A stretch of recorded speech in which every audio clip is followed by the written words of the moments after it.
Hello, Internet! Welcome to the Empirical Sword, where science plus gaming equals awesome. I'm Lore Master DLC 79, and this is Pyre. In the last episode, we completed a liberation rite, and Tizo is sent to the Commonwealth free and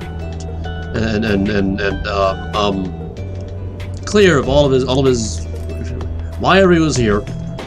And well, the stars aren't telling me where to go next. Who was it? The Minstrel or Mr. Sandalwood?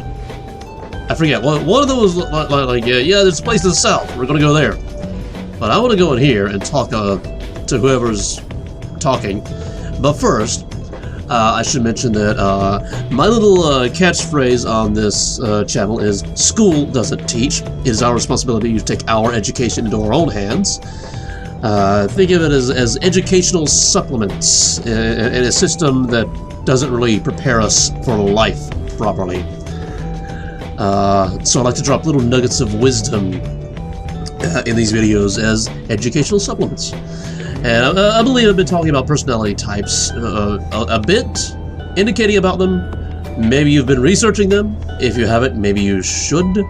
And I think it's kind of fitting because we have a fairly large cast of characters and they all have a different personality type. But you know those people in the world that...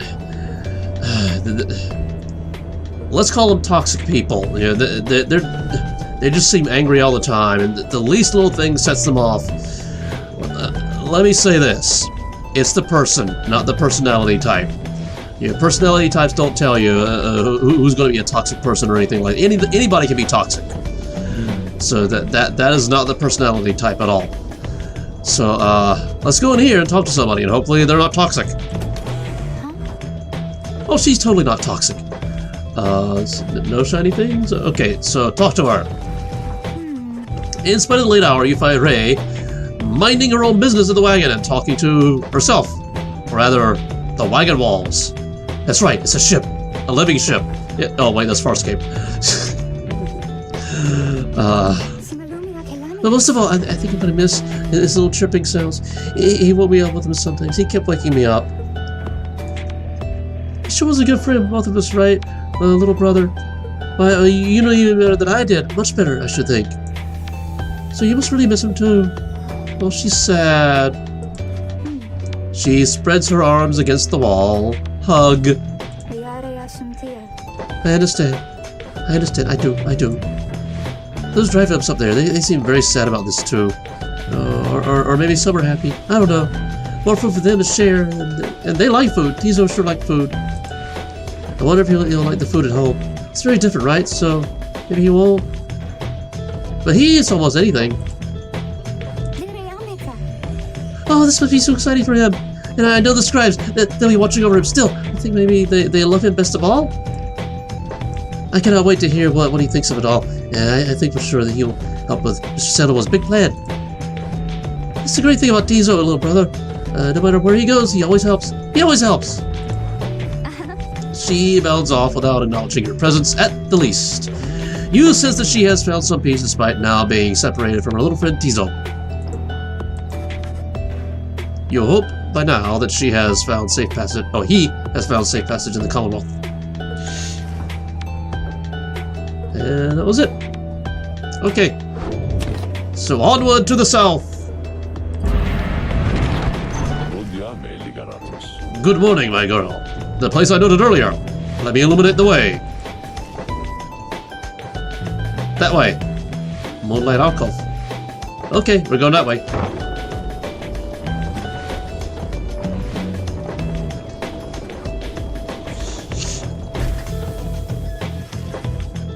Volfred leads all of you to a calm and quiet clearing, tucked away inside of one of the mountain's hidden folds.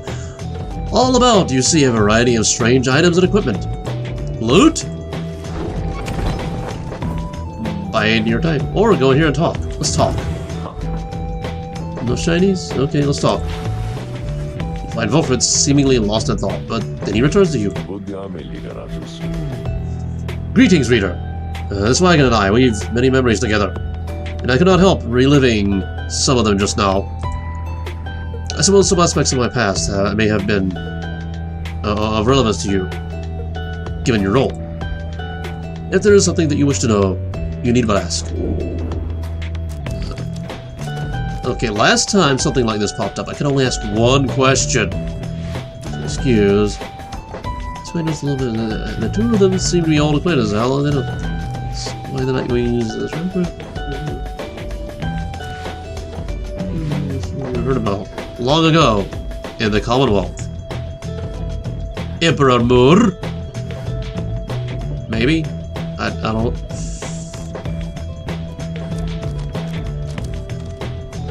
Yeah, this is the least interesting right here. I'm most drawn to this question here. You ask Volfred about his past in the Commonwealth and how it is he came to be in the downside. How rather forward of you, my girl. Most who I have met during my travels here have been reluctant to approach the subject of one's history before one's exile. Nonetheless, I'm happy to tell you. As a reader, I assume you are familiar with the stamping press. It's an illegal invention allowing written materials to be published at an extraordinary rate. It's a printing press. Why do they hate reading so much? I owned and operated one. I took issue with the Commonwealth, the ban on literacy, the indeterminable wars against the high-wing remnants. I spread the truth about it all with my machine. Under a pseudonym, of course. Still, I knew I was putting myself at risk, and sure enough, my stamping press was eventually discovered and burned to the ground. I, however, managed to elude capture for a while, but not for long. Here, in the downside, I chanced upon the Nightwings, who were searching for a reader. In that respect, my past, I think, is similar to yours. Anyway, that is the long and the short of it. Now then, was there anything else? Oh. Yeah, why did they disband? You can express interest in knowing more of how the Nightwings came to be here and Volfred's past connection to the group. I have been connected to the Nightwings almost since the beginning of my days in exile. They found me in a manner, as I understand, quite like how Hedwyn and the others found you. Back then, it was a smaller group than we have now. I joined an exile named Erisa, and another known as Oralach. Once in a while, we let Tizo stand with us as well. He is rather older than he looks. The other trampers we stood against, they feared us. Only the Tempers presented any threat to us, in any even right. But there was a terrible accident. Erisa, we lost her. And Oralach, he was my friend. He fell from Mount Aldiolo. We lost him as well. On the night when he was to be free. We were reckless, hasty, and I was powerless to stop any of it. I blamed the Rites themselves, the circumstances that put us into danger. The downside has claimed many lives, yet this, it was too much. I vowed never again to don the mask and ravens. I had the Blackwagon cleared and buried, such that it could not be used again. If the Nightwings could rise again, it would be under different circumstances, under new leadership, and towards a different purpose. That is all I wish to say of this, my girl. How do you do, Lord Minstrel? Ask Volfred about his history with the Lord Minstrel, whom he seems to know quite well. Tariq was there with the Nightwings when they took me on. His manner has always been much as how you've seen, although he is somewhat more cheerful now than I recall back then. If you can believe that. I think our plan has sparked a little fire in him. He served the Rites and the Nightwings. I have tried to ask him of his past before, but he seems rather reluctant to speak of it. Though it is plain that he's not from around here. Is he a scribe? This being the downside, I respect his wishes for some privacy. Nonetheless, I do not know too much of him. I count him as a friend. I lost track of him for some time, though it was he who first informed me that the Nightwings had returned. He and Tizo were instrumental in our meeting. It has been good to see him doing relatively well. Anyway, was there anything else you wish to talk about for now? That's all the questions, so as to be excused. You thank Volfred for his time and bid him a good rest of the afternoon. Likewise to you, reader, be well. And exit. And biding time. Everyone. The amenities are modest here at the Moonlight Alcove. But I suggest you get comfortable. We may be here for some time. As for myself, I have business to attend to. Please leave the wagon in my care. For now, it shall be ready when you need it. Next. From the mountaintop, you can see all across the downside. Its impossible expanse staring back at you. The thought occurs to you that you may never see another land beside it. And so you and your companions wait upon the mountaintop in quiet solitude, anticipating when the cycle of the rites begins to turn again. Then you shall have another opportunity to free one of your own. You may earn back their freedom, one by one. Many moons pass, then one evening, you have a moment to read. The lone minstrel finds you poring over the books. The Book of Rites. It has been your learning through your stay at this abode. Beg your pardon, but there is something you may wish to see. Please follow me. You follow into the cold night. Look forth, reader, madam. The stars shine like you have never seen. Oh, that's not him talking. The stars shine like you have never seen. Once more the path towards salvation is revealed, but now something is different. The stars shine once more. There's a black hole! The Ores, the Fiesta, the silver, and then a giant black hole. Each prior time you searched the stars, they showed you a single path, but now several rites avail themselves to you at once. Path to salvation. What is this? Soliam, the golden star. It's a giant black hole, apparently. So I can go back to Trieste. And, challenge the Pyre Hearts again. Where's... Okay, can't go back to Lou yet. So what are the others? Azure Star. Oh, the aggressive ones. Ha'ub. The Midnight Star. The Accusers. Can I choose that? No, I can't.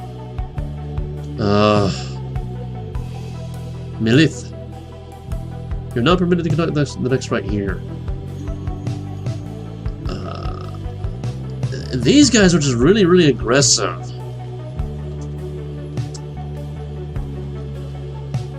Wait a minute.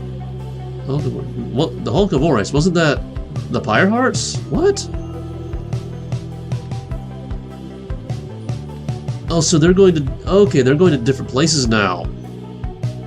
So I could go here and challenge these people again. They were fairly easy, if I remember. So let's go there.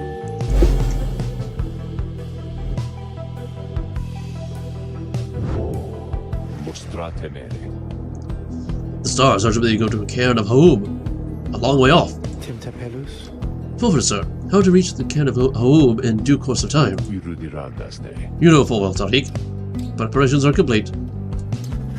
You think you see the lone minstrel smile? Ever faintly, but cannot be sure. Please ask the others to gather their belongings, rest, and then assemble at the wagon here at the dawn. We shall be departing at that time. As you will, sir. The cycle begins anew. As the years advance, you'll find there ought to be fewer rites. This time, until once more we are to traverse Scribe's Gate. Exactly how many is difficult to say, but our next chance at liberty ought to present itself much sooner than before. So let's be ready for it. Now then, see you in the morning, reader. Your companions have not traveled far from Moonlight Alcove. Word of the news soon spreads throughout the group. So we don't... I don't get to go in here and talk? Okay, continue with the journey. Next morning, Volfred calls everyone together before the Blackwagon. This old wagon is more than it appears. With Bertrude's aid, it escorted you across the sea to me. Now it shall escort us anywhere the stars require. Come and see. Volfred beckons you to join him in the wagon. Step inside. we have a giant crystal in the thing. Something has changed about the wagon's interior. While it looked before to be old cracks and signs of age, now expose various intricate components once hidden from view. You are the Nightwings. You should travel in their customary way. He turns to you, indicating levers and devices marked with symbols from the book. Now, reader, whenever you're ready, you may take us up. I'll show you. And everyone else. Hang on to something. Space to take off. Hold space to take off. After having soared in the sky, the Blackwagon remains aloft, somehow. Impossible. Hey, now we're talking! Fire the Under King! The Nightwings sail the skies again, wheresoever the stars may call for them. There's one catch. The downside provides few locales suitable for landing. Though we should be able to find at least a couple landing spaces near to where we're going. We'll then make way by land or sea toward our destination. Now without further ado, let us proceed. The Blackwagon can fly! Seek landing near the Cairn of Home. Sail the skies. That way? Oh, I could just do this?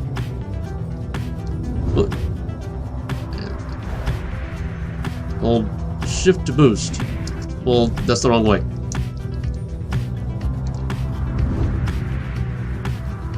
Oh, and there are others? There are others? Whoops. Sorry! What is this? You have here Sir Deluge in a full-on panic as his fellow Rhythm Knights attempt to calm him down. What do you mean? It's the Nightwings! We're not to face them and are coming right again, are we? At some point he realizes your wagon is aloft beside his own. You Nightwings! This night shall not this strange occasion!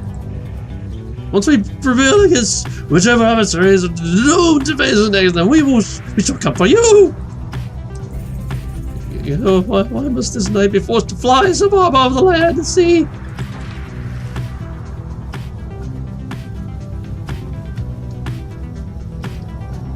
Okay, just keep going south, and boost. So that's them. But I'm still going this way, it seems. Boost. I'm still going south.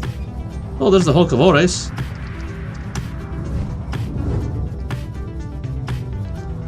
Is that a landing point? As you soar above the waters of River, you know, Sir Gilman, sail up to you very slowly. We are very, very, very high above the waters. If this night is not mistaken. This nice brethren look beneath the surface here. Numbers are untold. Fortunately, we will have come crashing to the surface now. And this night, why, he will receive a watery burial in the custom of his kind. Okay, so let's not do that. Let's continue going south. Okay, so this is the swamp, I think. The forbidding Cairn of Home lies below.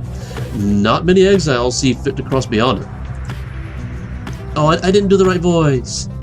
Some fear that the listless remains of Shaq's 6 shoulders shall snatch them up if they attempt to cross. Others simply do not want to pass through the flagging hands. Few knows true significance as we do. Although your adversaries, the accusers, should be on their way here now. Soon you shall confront them once again. So, I can land at Shunt. I can land at Lixand. This is... okay, that's the Spring of Jamur. So the thingy is over this way.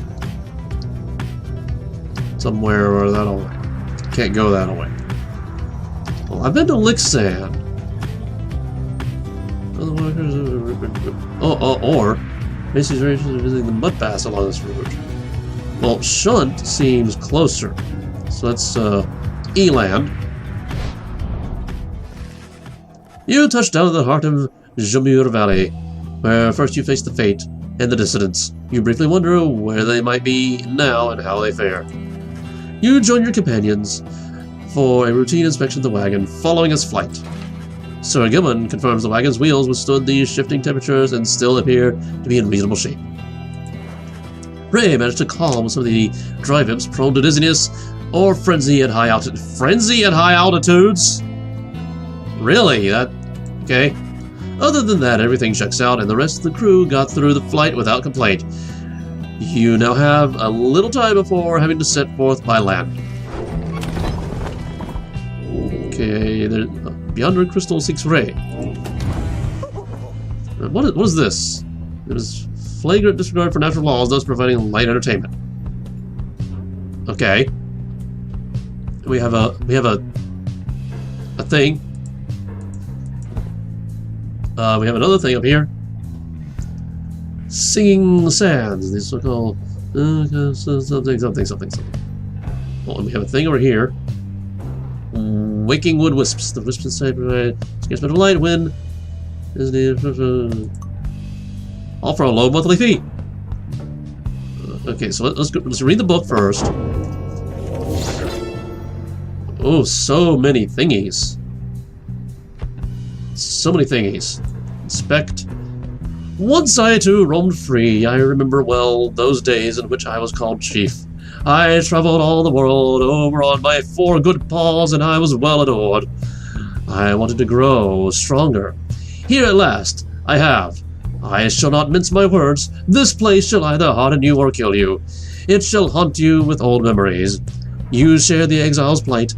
My charge is to alleviate the sting of it for now, for you for a little bit, and to prolong your stay, but only for as long as needed. Your charge is to return. We call this place the downside for a reason, but in time, here you can learn to eat, seek out shelter, and find a certain beauty in unlikely places. There's so many new things to look at. You know what? I'm gonna do this off camera. Bling. No bling. Okay, why didn't we get a bling on this one? Whatever. I'll read it off camera. Let's talk to the high-pitched guy. Sir Gilbert is shivering there after the Blackwagon's maiden voyage through the skies. Master Reader, this knight is very, very slightly out of sorts, is all. He merely appears terrified, but he assures you that his seeming cowardice is but an optical illusion in this case. Amitha overhears and joins you. Fly's not for everyone, Sir Knight. This knight hardly concurs, though how anyone at all can stand it has yet to understand. Well, let's see. What's it like to swim the waters in Sea Dominion?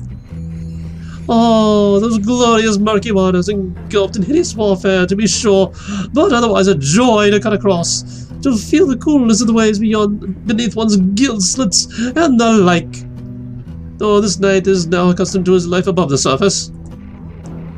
Life's just the same, Sir Knight. It resists those of us not born to it.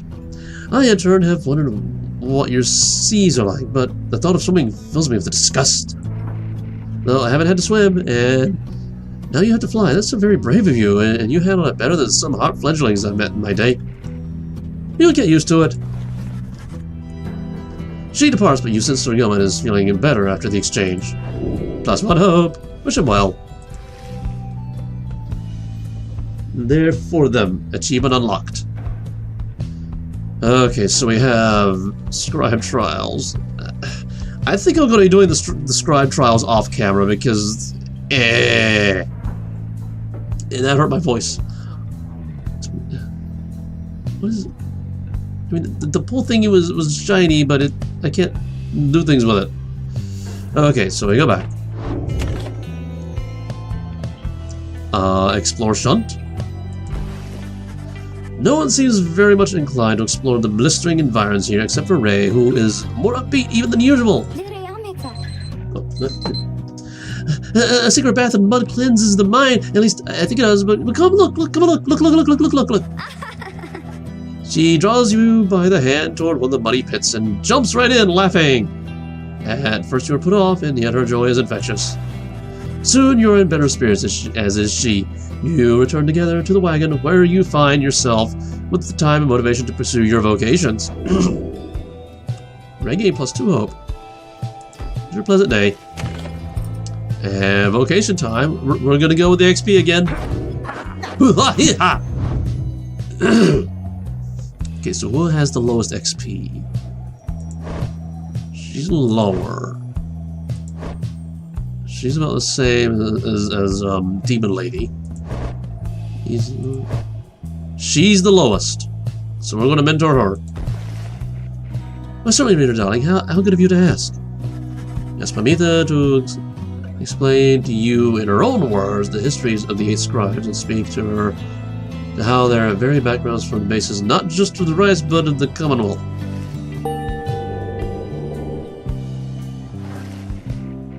My sisters, we all come from the flock of Trieste Tithis. Maybe we just don't remember her anymore? Okay, so we did that. There's nobody to talk to in here. Yes. Light entertainment, though. So, okay, yeah. Don't forget to leave some feedbacks down in the comments section, as the feedbacks are necessary for the improvings. Let me know what I'm doing awesomely and what I could improve upon and things like that. And as always, remember that gaming is intellectual exercise. Just as athletes need to stay in shape, so do intellectuals. And gaming is one of the ways in which we can do that, as it helps us to hone our problem-solving skills. And if that sounds like something that interests you, you would like to see more of, or you would like to support, then hit the subscribe button and hit the bell icon as well, so you can be notified whenever I drop a new video like this. And yeah, we're going to continue our journey in the next episode, and I will see you then.